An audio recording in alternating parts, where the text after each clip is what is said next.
हाँ जी, good evening. तो hope so आपने अल्काइल हैलाइड सारा कंप्लीट कर लिया होगा, जो मैंने काम दिया था वो भी कर लिया होगा आपने, ठीक है।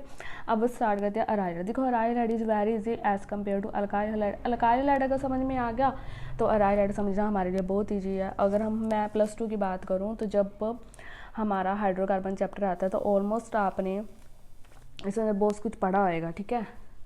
तो ईजी अराइल हैलाइड तो ध्यान से समझना, ठीक है। अब सबसे पहले aryl halide is also known as the haloarenes. वो हमारे पास क्या आता है, हैलो एल्केन्स, ये हमारे पास क्या है, हैलो एरीन्स, ठीक है। एरोमेटिक जो हमारे पास जैसे बेंजीन रिंग है, ये क्या होती है, एरोमेटिक। बेंजीन रिंग के ऊपर जब हैलोजन लग जाता है उसे हम क्या बोलते हैं, अराइल हैलाइड या हैलो एरीन्स, ठीक है। इसको 2 क्लासेस में डिवाइड किया गया है। एक है nuclear substituted halogens. Nuclear substituted halogen क्या कि बेंजीन रिंग के साथ डायरेक्ट हैलोजन लगाओ। एंड एक है साइड चेन। साइड चेन का मतलब क्या है कि बेंजीन रिंग के ऊपर कोई भी अल्काइल ग्रुप लगा है, उस अल्काइल ग्रुप के साथ हैलोजन लगाओ, ठीक है। पहले देखो न्यूक्लियर बारे में क्या है। न्यूक्लियर एक तरह से आपकी ये बेंजीन रिंग है, ये न्यूक्लियस की तरह ना हैलोजन डायरेक्ट। न्यूक्लियर बारे में क्या है, जब हैलोजन डायरेक्टली अटैच होएगा आपकी रिंग से, उसे हम क्या बोलेंगे, न्यूक्लियर सब्स्टिट्यूटेड डेरिवेटिव। जैसे देखो बेंजीन के ऊपर क्लोरीन तो क्लोरोबेंजीन। आपको पता है जो नेगेटिव होते हैं उसको हमें ऐड करते हैं फ्लोरो, क्लोरो, ब्रोमो, आइडोम, ठीक है। अगर मैं इस Br को आप भूल जाओ, इसको क्या बोलते हैं हम, टोलिन। इसका कॉमन नेम टोलिन होता है ना। तो आपको पता ही होएगा, ये जैसे बेंजीन रिंग है, ये कौन सी पोजीशन होती है, ये दोनों पैरा होती है ना। ये वाली और ये वाली क्या होती है, ऑर्थो होती है। ये और ये क्या होती है, मेटा होती है। तो हमारे पास क्या है, पैरा पे क्या लगा है, ब्रोमीन, पैरा ब्रोमो। ये आपके पास क्या है, टोलिन, ठीक है। नेक्स्ट है साइड चेन। साइड चेन का मतलब क्या है कि हैलोजन के ऊपर कोई अल्काइल ग्रुप लगा है और अल्काइल ग्रुप के साथ हैलोजन लगा है। जैसे ये देखो, पहले मान लो आपके पास CH3 था, इसमें डाली Cl2, तो यहाँ पे HCl बाहर चला गया, क्या बन गया, CH2Cl। बेंजीन के ऊपर जब CH2 ग्रुप होता है उसे हम क्या बोलते हैं, बेंजाइल अल्काइल, ठीक है। फिर आपने Cl2 डाला तो एक हाइड्रोजन और रिप्लेस हो गया CH ऊपर बेंजीन रिंग के ऊपर जब CH लगा तो उसे हम क्या बोलते हैं, बेंजल। ये चीज़ ध्यान में रखना। और कोई भी हाइड्रोजन है उसे हम क्या बोलते हैं, बेंजो। कार्बन के साथ 2 हाइड्रोजन बेंजाइल, 1 हाइड्रोजन बेंजल, और कोई भी हाइड्रोजन नहीं तो बेंजो, ठीक है। अब हम बात करते हैं प्रिपरेशन ऑफ हैलो एरीन्स। देखो प्रिपरेशन ऑफ हैलो एरीन्स से सबसे पहले हमने बात करनी है, हमने मतलब बेंजीन रिंग को यूज़ करके हैलो एरीन मतलब कि हमारा क्या बनाना है, अराइल हैलाइड बनाना है, ठीक है। तो सबसे पहले आपके पास क्या है, डायरेक्ट हैलोजिनेशन या न्यूक्लियर हैलोजिनेशन। सबसे पहले इस रिएक्शन के फीचर क्या है, ये जो रिएक्शन होती है लो टेम्परेचर में होगी एंड एब्सेंस ऑफ सनलाइट, ठीक है। सनलाइट की एब्सेंस होगी और लो टेम्परेचर पे होगी। आपको एक चीज़ पता होगी, अगर सनलाइट होती है तो मैंने आपको जब अल्काइल हैलाइड पढ़ाया था तब भी पढ़ाया था, तो जितने हैलोजन होते हैं वो सारे के सारे रिप्लेस कर देते हैं, ठीक है। और ये रिएक्शन किसकी प्रेजेंस में होगी, लुइस एसिड की प्रेजेंस में। लुइस एसिड क्या होते हैं, जो इलेक्ट्रॉन एक्सेप्टर होते हैं। जैसे अनहाइड्रस आपके पास क्या है, फेरिकोलोराइड जिसका फॉर्मूला होगा FeCl3, या एल्यूमिनियम हाइड्राइड जिसका फॉर्मूला है AlCl3। ये एक तरह से क्या करेंगे, कैटलिस्ट का काम करेंगे, ठीक है। चलो जी, अब अपनी रिएक्शन स्टार्ट करते हैं। सबसे पहले हमने क्या ली, बेंजीन, क्योंकि हमने मेथड्स ऑफ प्रिपरेशन में क्या पढ़ा है कि हमने एरोमेटिक रिंग से क्या करना है, अपना अराइल हैलाइड प्रिपेयर करना है। तो मैंने क्या ली, बेंजीन। बेंजीन के अंदर क्या डाला मैंने, Cl2 इन प्रेजेंस ऑफ, ये क्या काम कर रहा है, लुइस एसिड का। टेम्परेचर हमारे कितना है, 310 से 320 केल्विन्स। तो आपको पता है यहाँ भी हाइड्रोजन है, यहाँ भी हाइड्रोजन, यहाँ भी हाइड्रोजन, यहाँ भी हाइड्रोजन। तो Cl2Cl है, एक Cl तो लग जाएगा बेंजीन रिंग के ऊपर और एक हाइड्रोजन, और जहाँ पे Cl लगा है उसका एक हाइड्रोजन मूव करके यहाँ से Cl चला जाएगा बाहर। This is known as a chlorobenzene. अब आपको पता है बेंजीन रिंग क्या है, न्यूक्लियोफाइल है, तो उसके ऊपर अटैक कौन करेगा, इलेक्ट्रोफाइल अटैक करेगा। तो इलेक्ट्रोफाइल हमारा कौन सा है, FeCl3। ये तो एक तरह से हैलोजन है ना, ये तो है भी नेगेटिव चार्ज, ये तो खुद भी न्यूक्लियोफाइल ही है। बेंजीन हमारा न्यूक्लियोफाइल है, तो इसके ऊपर अगर हमें अटैक करवाना तो सबसे पहले हमें इसके ऊपर इलेक्ट्रोफाइल जनरेट करवाना पड़ेगा। इलेक्ट्रोफाइल की तरह हमारा कौन काम करेगा, FeCl3, क्योंकि आयरन पॉजिटिव है, Cl नेगेटिव है। अब बेंजीन न्यूक्लियोफाइल है, मतलब ये नेगेटिव है, नेगेटिव के ऊपर कौन अटैक करेगा, पॉजिटिव, तब जाके बेंजीन के ऊपर एक इलेक्ट्रोफाइल जनरेट होगा। दैट्स वाई इस और Cl क्या हो रहा है, सब्स्टिट्यूट हो रहा है ना, एक बाहर जा रहा है एक अंदर जा रहा है, तो उसे हम क्या बोलेंगे, इलेक्ट्रोफिलिक सब्स्टिट्यूशन रिएक्शन। अगर आपको याद हो, अल्काइल हैलाइड हमें शो करते थे न्यूक्लियोफिलिक सब्स्टिट्यूशन, है ना। तो सबसे पहले देखो हमें क्या करना है, इलेक्ट्रोफाइल जनरेट करवाना है। Cl2 के हमारे पास 2 molecule, FeCl3 Lewis acid. Lewis acid का काम क्या होता है, इलेक्ट्रॉन को एक्सेप्ट करना। तो इसने क्या किया, एक Cl को एक्सेप्ट किया, यहाँ पे क्या बन गया, FeCl4 नेगेटिव चार्ज और Cl के ऊपर आ गया पॉजिटिव चार्ज। अब ये Cl पॉजिटिव क्या काम करेगा, एज ए इलेक्ट्रोफाइल।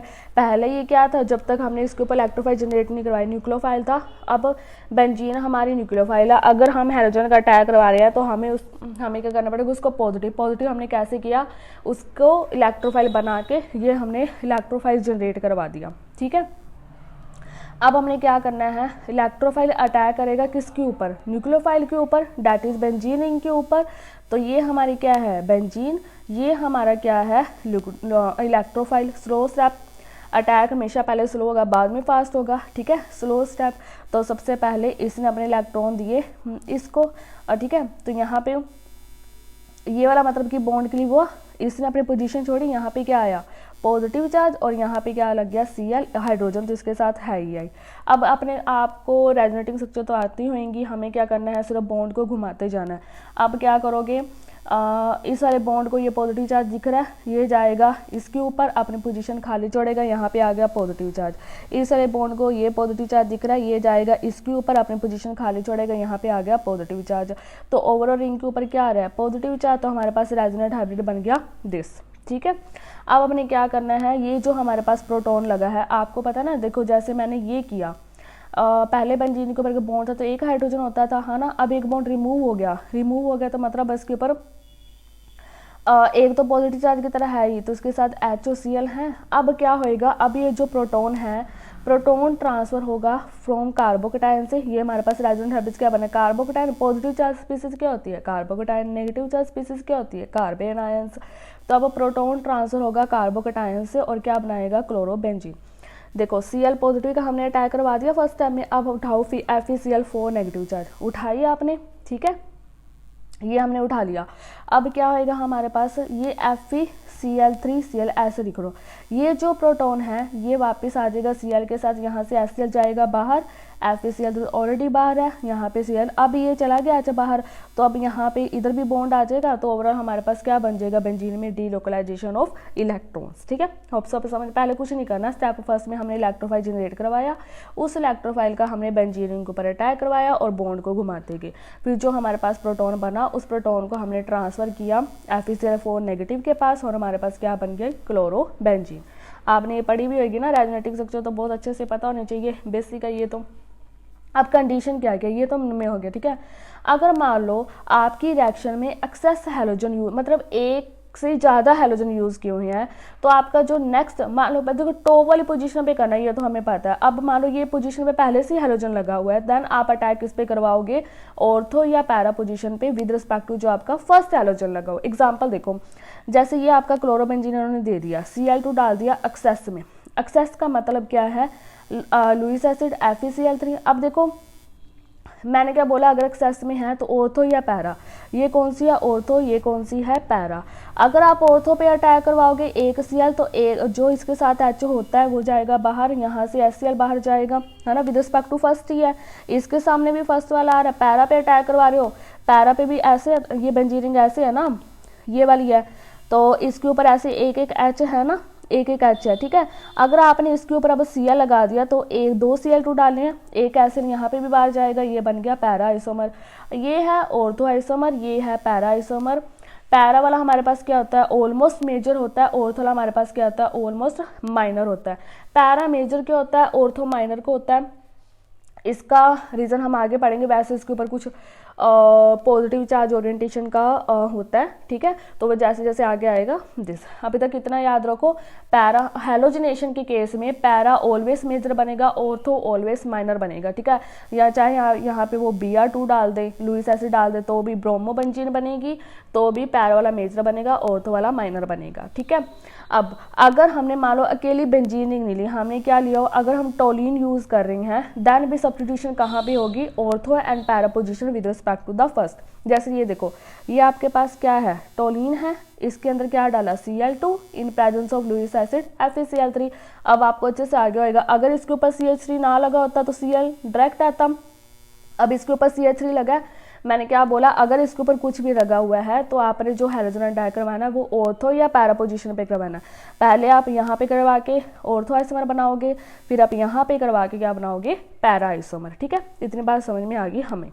चलो जी, अब वो क्या कहते हैं, अगर इन केस हमारी जो हमारे पास एरोमेटिक रिंग है उसमें क्या है, सनलाइट डाल दी। आपने देखा होगा अभी तक हमने हैलोजेशन की है टेम्परेचर की प्रेजेंस में, सनलाइट की एब्सेंस में मैंने ऊपर भी बोला था।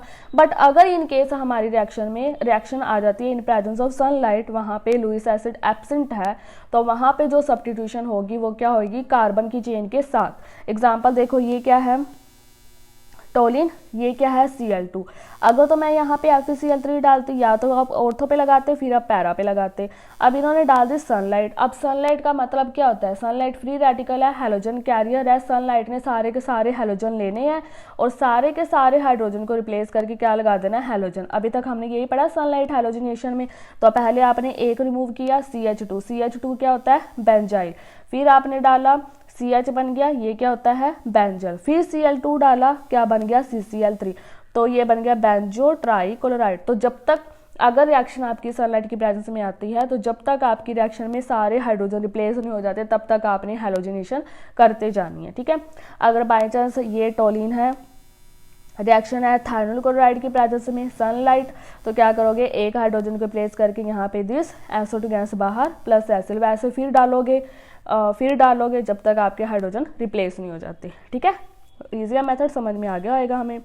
अब नेक्स्ट देखो हमारे पास क्या है, प्रिपरेशन करनी है हमने हैलोअरीन्स की। फर्स्ट मेथड हमने क्या पढ़ा था, हैलोअरीन्स की हमने करी एरोमेटिक हाइड्रोकार्बन मतलब बेंजीन रिंग से। अब हमने हैलोअरीन की प्रिपरेशन करनी है डाइजोनियम सोल्ट से।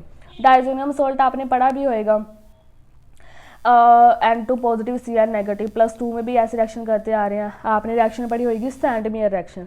अब एक चीज़ ध्यान रखना, लो ऑक्सीडेशन स्टेट और हाई ऑक्सीडेशन स्टेट। जो हाई ऑक्सीडेशन स्टेट होती है ना, उसको ऑलवेज सेंड करते हैं हम इक से। जैसे देखो कॉपर +2 कॉपर +1, ये हाई ऑक्सीडेशन स्टेट है ना, तो ये आपके पास क्या होगा, क्यूप्रिक, ये आपके पास क्या होगा, क्यूप्रस। ठीक है, ये याद रखना, अगर हाई ऑक्सीडेशन स्टेट होती है तो उसे हम किससे ऐड करते हैं, इक से। ठीक है, अब रिएक्शन देखो, मोस्ट इंपॉर्टेंट रिएक्शन सबसे पहले हमारी क्या है, सैंडमेयर रिएक्शन। आप सभी पढ़ के आए हो, मेरे को ज़्यादा इसमें आपको बताने की जरूरत है नहीं, बट है तो करवाना तो पड़ेगा ही। देखो N2 पॉजिटिव ये हमारे पास क्या है, डाइजोनियम सोल्ट। सैंडमेयर रिएक्शन होती है, देखो +1 मतलब मैंने अभी बता दिया, +2 +1 +2 इक से +1 क्यूप्रस, ये क्या है, cuprous halide in presence of HCl। तो किसकी फॉर्मेशन होती है, क्लोरोबेंजीन की, प्लस N2 गैस जाती है बाहर। अगर यहाँ पे Cl की जगह Br है तो किसकी फॉर्मेशन हो जाएगी, ब्रोमोबेंजीन की, प्लस N2 गैस जाएगी बाहर। बट हमारी जो आइडोबेंजीन है ये क्या करते हैं, सैंडमेयर से ये प्रिपेयर नहीं होती। ठीक है, इसको हम प्रिपेयर करते हैं एरोमेटिक अमाइन से। कैसे, जब aromatic amines bye treatment with nitrous acid prepare करते हैं इसको इन सिटू से। इस रिएक्शन को हम क्या बोलते हैं, डाइजोटाइजेशंस। देखो एग्जांपल देखो, ये मेरे पास क्या है, NaNO2 sodium nitrate plus HCl, temperature 273 से 278 केल्विन्स। आपके पास बन गया sodium halide Na positive Cl negative, पीछे क्या बच गया, HNO2 that is a nitrous acid. आपको पता होगा डाउन द ग्रुप जाते हैं तो साइज इंक्रीज करता है, तो आयोडीन का साइज बड़ा तो वो बॉन्ड वीक है, जल्दी से ब्रेक होगा और अपने आप को रिएक्ट करवा देगा। तो आयोडीन की रिएक्टिविटी ज़्यादा होने की वजह से हम इसको सैंडमेयर मेथड से प्रिपेयर नहीं कर सकते। इसको हम कैसे प्रिपेयर करते हैं, पहले हम इसको एरोमेटिक अमाइन से, ठीक है, एरोमेटिक अमाइन लेके उसके साथ उसकी रिएक्शन किसके साथ करवाते हैं, नाइट्रस एसिड। अब नाइट्रस एसिड कैसे प्रिपेयर करते हैं, पहले उसकी प्रिपरेशन देखो। नाइट्रस एसिड की सोडियम नाइट्रेट लोगे प्लस HCl, टेम्परेचर, तो यहाँ पे NaCl, यहाँ पे बन गया नाइट्रस एसिड। एरोमेटिक अमीन्स, ये NH2, इसे हम बोलते हैं एनालिन। ठीक है, इसमें डाला नाइट्रस एसिड प्लस HCl, तो यहाँ पे क्या क्रिएट हो जाएगा, diazonium salt plus water molecule चले जाएंगे बाहर। ठीक है, ये याद रखना, NH2 प्लस HNO2 ये दोनों मिलकर क्या बनाते हैं, डाइजोनियम सोल्ट प्लस वाटर जाएगा बाहर। तो आइडो मेथड से पहले आपको नाइट्रस एसिड के रिएक्शन करके डाइजोनियम सोल्ट बनाना पड़ेगा, उसके बाद आप इसकी क्या करवाओगे, रिएक्शन करवाओगे। ठीक है, अब देखो आइडोअरीन्स। अब नेक्स्ट मेथड आइडोअरीन्स का क्या है, हमने क्या लेनी है, आयोडीन प्रिपेयर करने के लिए आपको क्या लेना है, सिर्फ aromatic hydrocarbon with iodine in presence of oxidizing agent. Oxidizing agent आप कौन से यूज़ कर सकते हो, या तो आयोडिक एसिड या फिर नाइट्रिक एसिड, जो क्या करेगा HI को ऑक्सीडाइज कर देगा। ठीक है, तो एरोमेटिक रिंग बेंजीन प्लस ये क्या है आपके पास आयोडीन, तो एक आयोडीन इसके ऊपर सब्स्टिट्यूशन होगी प्लस HI जाएगी बाहर।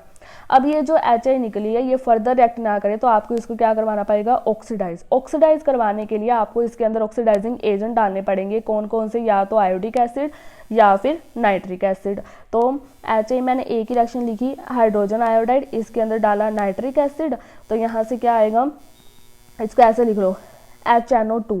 ठीक है, HNO2, तो ये क्या करेगा, जो HI है इसको किस में रिड्यूस कर, ऑक्सीडाइज कर देगा I2 के मॉलिक्यूल्स में, और वाटर जाएगा आपके पास बाहर। ठीक है, एक चीज़ ध्यान रखना, सैनिमे रिएक्शन में हम क्लोरोबेंजीन भी प्रिपेयर कर सकते हैं, ब्रोमो भी प्रिपेयर कर सकते हैं, बट आयोडो प्रिपेयर नहीं करते। अगर आयोडो आपको ने प्रिपेयर करनी है तो आप डायरेक्ट डाइजोनियम सोल्ट यूज़ नहीं करोगे, आप पहले क्या करोगे, एनिलीन का यूज़ करके विद नाइट्रस एसिड का यूज़ करके पहले डाइजोनियम सोल्ट बनाओगे, फिर इसके अंदर आप I2 डालोगे, तो यहाँ से आपके पास आयोडीन बन जाएगी प्लस N2 जाएगी बाहर। ठीक है, नेक्स्ट मेथड क्या है, अगर आपने ये मेथड नहीं करना तो नेक्स्ट मेथड क्या है, पहले आप बेंजीन रिंग लो, उसके अंदर आयोडीन डालो, आयोडोबेंजीन बन गई प्लस HI चला गया बाहर। ये HI फर्दर इस रिंग के साथ रिएक्ट कर सकता है। देखो मैंने क्या डाला है, रिवर्सिबल। अगर ये HI बाहर निकला तो HI फर्दर भी इससे रिएक्ट कर सकता है, फॉरवर्ड भी जा सकती है रिएक्शन, बैकवर्ड ही जा सकती है रिएक्शन, है इक्विलिब्रियम में, मतलब एक बार जाके एक बार आपने बना लिया तो उसे वापस फिर बना सकते। तो इसको कंट्रोल करने के लिए आपको क्या डालना पड़ेगा, इसके अंदर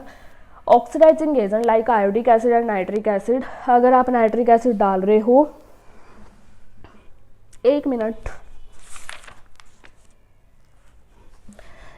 यहाँ पे ना गड़बड़ कर दी मैंने, हाँ मैंने यहाँ पे HNO3 लिखा ना और मैंने I2 बाहर निकाल दी। HI की अगर HNO3 के साथ रिएक्शन करवाओगे तो NO2 plus water plus I2 जाएगा। अगर यही रिएक्शन आप HIO3 के साथ करवाओगे तो आपके पास क्या जाएगा, I2 प्लस वाटर बाहर जाएगा। ठीक है, आगे समझ में रिएक्शन। अब नेक्स्ट है गैटरमैन रिएक्शन, ये भी मोस्ट इंपॉर्टेंट है। इसमें हम देखो सैनिमर में हम क्या यूज़ कर रहे थे, cuprous chloride in presence of HCl। Gattermann में आपने क्या करना, आप एक याद रखना कि सैंडमेयर पहले आती है, गैटरमैन बाद में आती है। सैंडमेयर में ये यूज होता है, गैटरमैन में बस ये हटा दो, सिर्फ आपने क्या यूज करना है, copper powder in presence of halogen acid HCl। और यहाँ गैटरमैन से हमारे पास जो अराइल हैलाइड है उसकी बेटर यील्ड मिलती है। ठीक है, वैसे डायरेक्ट डाइजोनियम सोल्ट से, ठीक है, copper powder in presence of acid क्या होती है, गैटरमैन रिएक्शन क्या यूज कर रहे हो, हैलोजन एसिड HCl, तो क्या बनेगी क्लोरोबेंजीन। अगर आप हैलोजन एसिड HBr यूज कर रहे हो तो क्या बनेगी ब्रोमोबेंजीन। अब आयोडोबेंजीन को हमने कैसे प्रिपेयर करना है, डाइजोनियम सोल्ट, इसके अंदर क्या डालना है, पोटाशियम आयोडाइड, तो यहाँ से KCl जाएगा बाहर, N2 गैस जाएगी बाहर, साथ में क्या बन जाएगी आयोडोबेंजीन। ठीक है, उसके बाद प्रिपरेशन ऑफ फ्लोरोबेंजीन। फ्लोरोबेंजीन की प्रिपरेशन की रिएक्शन को हम नेम देते हैं बाल शीमन रिएक्शन, मोस्ट इंपॉर्टेंट रिएक्शन। ये किसकी प्रेजेंस में होगी, फ्लोरोबोरिक एसिड, फ्लोरोबोरिक एसिड ये वाला HbF4, इसका फॉर्मूला होता है फ्लोरोबोरिक एसिड का HbF4।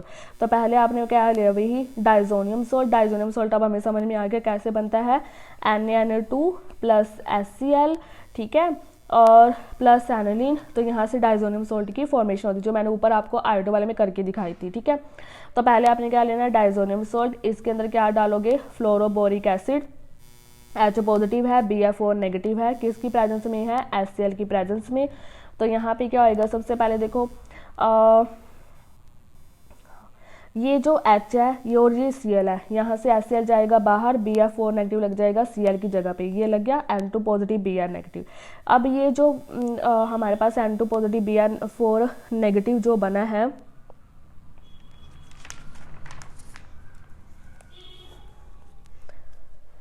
इसका नेम है benzene diazonium tetra fluoroborate.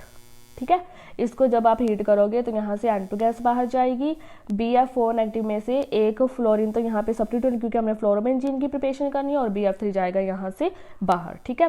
Next is most important reaction Borodin Hunsdiecker reaction. Alkyl halide में हमने पढ़ा था सिल्वर सोल्ट यूज़ करते हैं तो एक कार्बन लेस हो जाता है ना। बोराडीन हुर्स-डिकर रिएक्शन नेम से क्लियर है, बोरो मतलब ब्रोमीन के लिए, ठीक है। बोराडीन किसके लिए है, ब्रोमोबेंजीन के लिए। तो आपने क्या लेना है यहाँ पे सिल्वर सोल्ट। आपको पता है वहाँ पे हम क्या लेते थे बोराडीन हुर्स-डिकर रिएक्शन अल्काइल हैलाइड में सिल्वर का सोल्ट लेते थे ना, RCOAG। तो R को हमने क्या ले लिया, अब बेंजीन रिंग, उसके ऊपर क्या लगा दिया हमने सिल्वर का salt COAG, that is the silver benzoate ester group है। इसके अंदर डाला हमने Br2 in presence of carbon tetrachloride, तो किसकी प्रिपरेशन हो जाएगी, Br की और ब्रोमोबेंजीन, CO2 गैस यहाँ से बाहर जाएगी प्लस सिल्वर ब्रोमाइड के आपको क्या मिलेंगे, प्रेसिपिटेट, ठीक है। नेक्स्ट इज फ्लोरोबेंजीन हो गया, बाल शीमर reaction, Sandmeyer reaction, chlorobenzene cuprous chloride की प्रेजेंस में, ब्रोमोबेंजीन भी होगी। उसके बाद आयोडोबेंजीन की होगी डाईआइजोटाइजेशन रिएक्शंस। ब्रोमोबेंजीन की हमने एक और बड़ी, that is the बोराडीन Hunsdiecker reaction. अब हमारे पास क्या है, रेशिंग प्रोसेस। रेशिंग प्रोसेस किसके लिए होता है, क्लोरोबेंजीन के लिए। आपने क्या लेने हैं, तो मॉलिक्यूल बेंजीन रिंग के plus HCl plus O2 in presence of cupric chloride. अब समझ में आ गया ना, ये +2 है तो यहाँ पे क्या बनेंगे, 2 मॉलिक्यूल क्लोरोबेंजीन के बन जाएंगे प्लस वाटर मॉलिक्यूल जाएगा बाहर, ये इसको बोलते हैं रेशिंग प्रोसेस, ठीक है।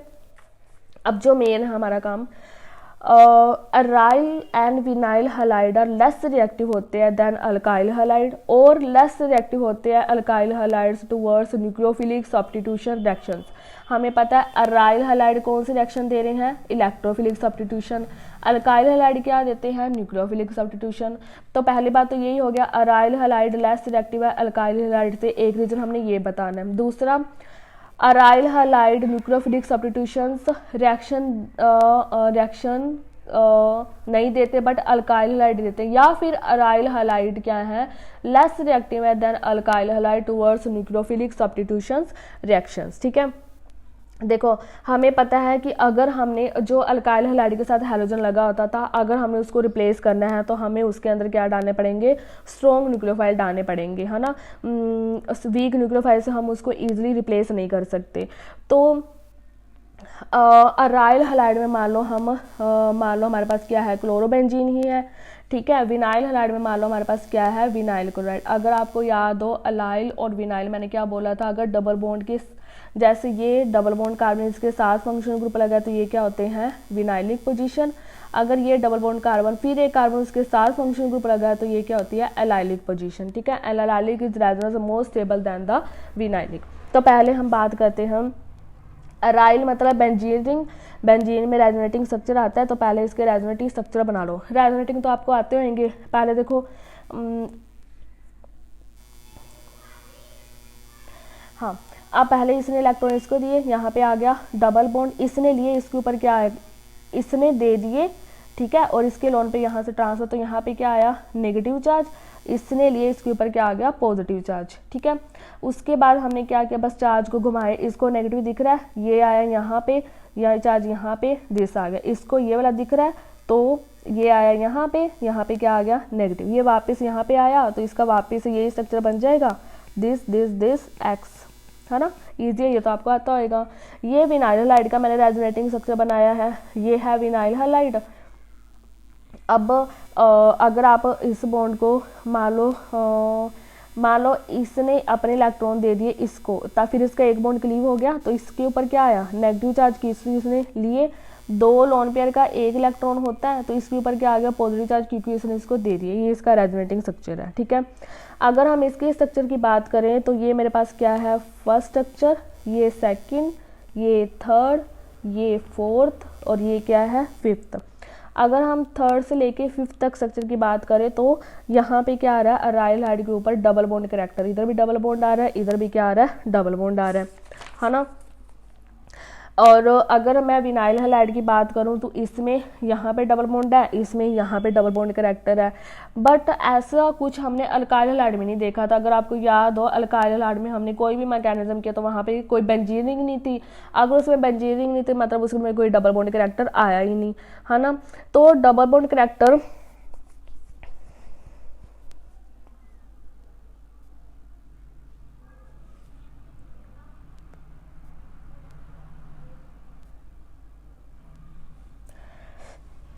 इसमें क्या आ गया, डबल बॉन्ड कैरेक्टर आ गया, ठीक है। इसमें भी बट अल्काइल में कोई डबल बॉन्ड कैरेक्टर नहीं था। तो डबल बॉन्ड कैरेक्टर आने की वजह से, डबल बॉन्ड का मतलब कि इसमें एक सिग्मा है एक पाई है ना, एक पाई है। तो इनका बॉन्ड क्या हो गया, अब वीक हो गया। अगर इसका due to the some partial double bond characters इनका बॉन्ड क्या हो गया, वीक हो गया। अगर इनका बॉन्ड वीक हो गया तो इनके बॉन्ड को तोड़ना क्या है, ईजी है। अगर इनके बॉन्ड को तोड़ना ईजी है तो ये क्या करेगा, सॉरी देखो रेजोनेंस इफेक्ट ये है हमारे पास, ठीक है। अगर मैं बात करूँ थर्ड स्ट्रक्चर, फोर्थ स्ट्रक्चर और फिफ्थ स्ट्रक्चर, तो यहाँ पे क्या आ रहा है हमारे पास डबल बॉन्ड कैरेक्टर आ रहा है। बट विनाइल हैलाइड में भी हमारे पास डबल बॉन्ड कैरेक्टर। अगर हम अल्काइल हैलाइड की बात करें तो हमारे पास ये था, उसमें कोई रेजोनेटिंग स्ट्रक्चर नहीं बनना था, मतलब उसमें कोई डबल बॉन्ड कैरेक्टर नहीं आ रहा था, ठीक है। तो इनमें डबल बॉन्ड कैरेक्टर आने की वजह से इनका बॉन्ड क्या हो रहा है, स्ट्रॉन्ग हो रहा है। अगर इनका बॉन्ड स्ट्रॉन्ग हो रहा है तो इनका बॉन्ड स्ट्रॉन्ग है as compare to alkyl halide, ठीक है।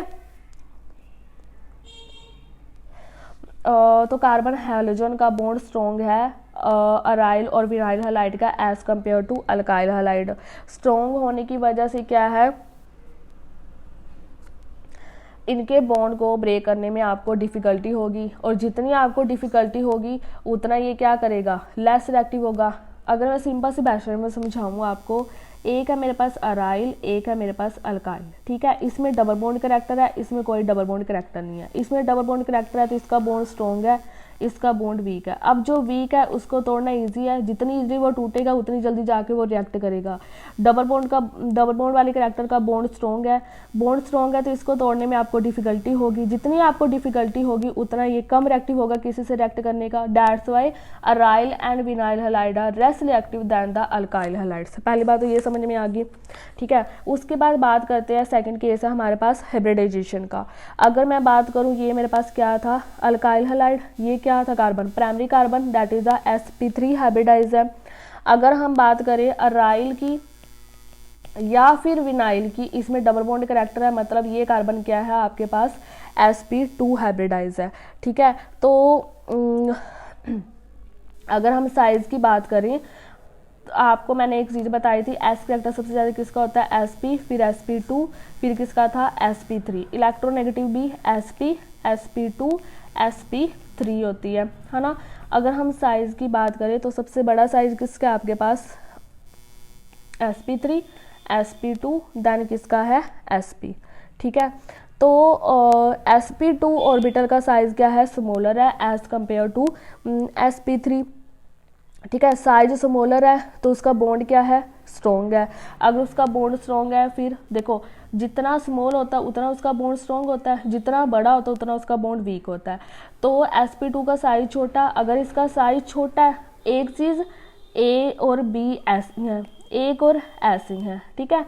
अब एक चीज़ तो ऐसे है, एक चीज़ ऐसे, जो जितने बड़े हैं उतने वीक है, उतने जल्दी टूटेंगे, उतने जल्दी रिएक्ट करेंगे। जो जितने छोटे हैं उतने स्ट्रॉन्ग है, उतना उनको तोड़ना डिफिकल्टी होगा, उतने वो कम रिएक्ट करेंगे, मतलब डिफिकल्टी से रिएक्ट करेंगे। दैट्स वाई फर्स्ट रीज़न हो गया कि इनमें डबल बॉन्ड कैरेक्टर आ रहा है। डबल बॉन्ड कैरेक्टर आने की वजह से इनका बॉन्ड स्ट्रॉन्ग हो जाता है, जो जल्दी टूटना नहीं है, जिसकी वजह से ये लेस रिएक्टिव होते हैं।